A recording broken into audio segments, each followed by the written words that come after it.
What's going on, guys? Back with another Wizards video. Now I wanted to talk about the Wizards off season and why I think this is a very important off season for the Wizards future. Because you look at, just Brandon Russ's contract, how many years left, etc., and all these different moving pieces. You think about the Eastern Conference landscape and all of the top teams right now, Bucks, 76ers, Nets, etc. And you think about what the Wizards, how can they maneuver themselves to be a contender here? Because you know the Wizards are looking to contend. They're looking to compete. Bradley Beal and Russell Westbrook are looking to compete. And I'm just trying to think of ways for the Wizards to do that. Because with the right off-season moves, they could definitely be a factor. Now, I'm not saying like a big threat, but they could definitely make some noise with the right moves. But I think the Wizards have to get aggressive, man. I think they have to get aggressive. They got to draft. If they're going to draft and not trade the pick, they got to draft some guys who can contribute now. Now, I know there's a lot of high upside guys in the draft that in a couple of years can really contribute and things like that, but they're kind of raw right now.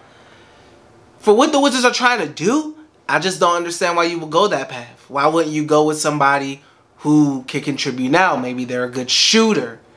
You can fit right in right there.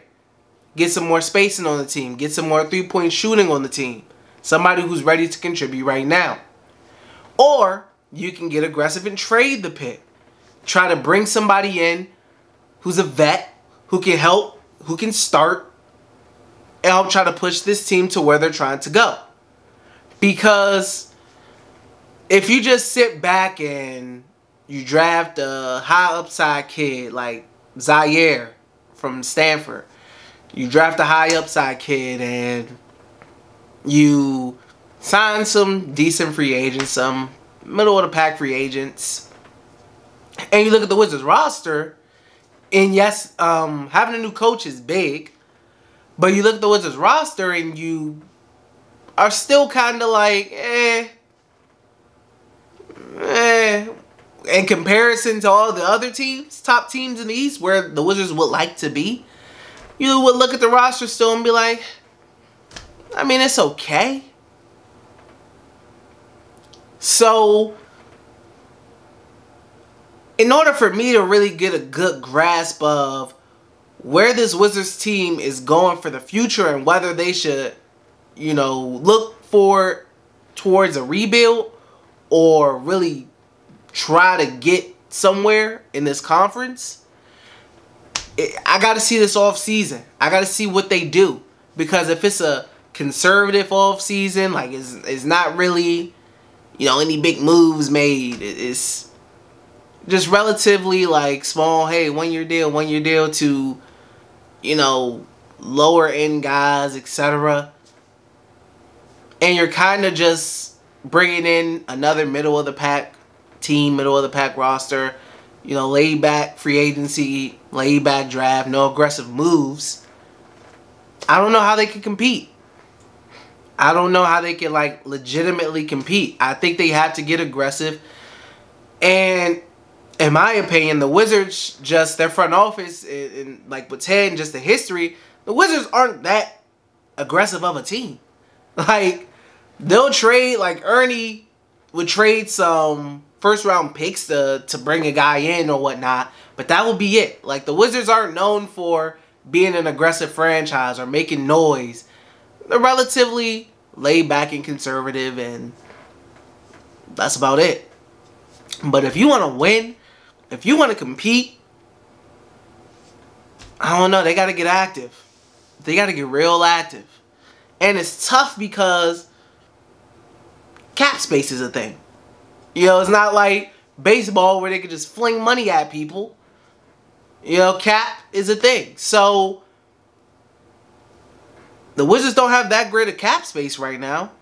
And so it's pretty difficult to find ways to, build a very good competitive roster for the Wizards. And that's why it's not my job. That's why the Wizards have their guys in the front office to get that done and figure out ways to potentially get that done. Because if they can, with Bradley Beal and Russell Westbrook, who knows what could happen. But realistically, how big of a splash can the Wizards make in free agency or in this offseason to boost their team up so high as to where it's like the Washington Wizards can be a dark horse candidate in this Eastern Conference race? Look out for the Washington Wizards. You guys let me know. I would love to know. I was just thinking about that off the late night. Thinking about the Wizards off season because, there's no way you playing for a play-in again. If you playing for a play-in again next year and they're in the play-in again, blow it up. You gotta blow it up. That's it. Cut it off. It's no excuse. A Bradley Beal and Russell Westbrook led team should not be playing in a play-in game 2 years in a row. No excuse. That means it's just time to blow it up. And